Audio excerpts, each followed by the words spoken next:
what Joe is talking about, and I'll take a liberty here to think I understand what he's talking about, is the concept of security convergence.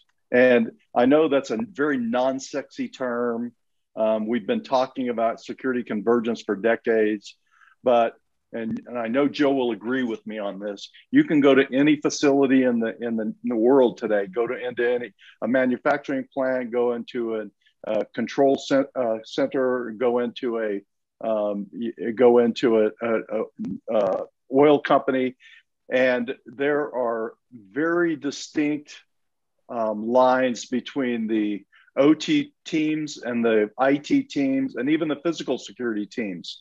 And, you know, that made sense 20 or 30 years ago. It does not make sense in 2021. The mythology of an air gap system does not exist any longer. And so, you know, this goes back to Joe's very first point. CEOs have not made some really hard decisions to say, wait a minute, we need to have one security team with multiple disciplines within that security team, because there's such a gap in the communications between these different groups within a company today that oftentimes, and I can tell you, when I was at NERC, two things.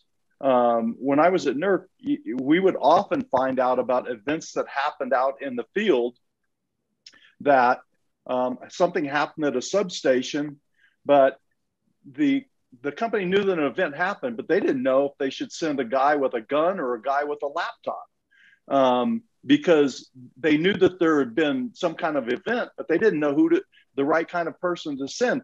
And because the physical security teams and the OT teams and the IT teams weren't communicating, there was no way for them to know what people to get out there to respond to these. So, Mark, you agree that IT vulnerabilities garner much more attention than OT vulnerabilities, and is there a good reason why that should be? Well, no, there's no good reason, but I can give you the reason. And that is that IT is much more prevalent. I mean, everyone understands what IT is. You know, the OT community is much smaller. And as Joe said, it's just been in the past decade or so that people even understood what Modbus protocol was even about. And even today, you go to an IT person and you can start talking about some of the protocols and some of the technologies, and IT people won't even know what you're talking about. So, and again, it's just the blending of the disciplines has not converged the way it should be.